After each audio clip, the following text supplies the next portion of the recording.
ॐ शन्नो मित्रः शं वरुणः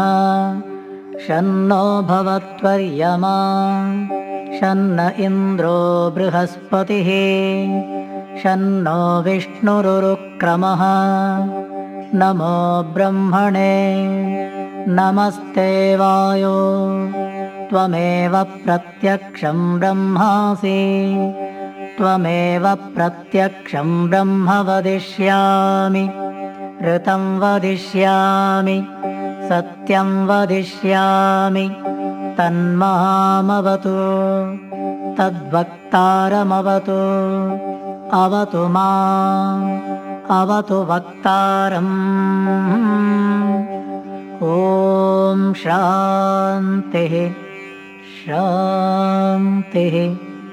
शान्तिः।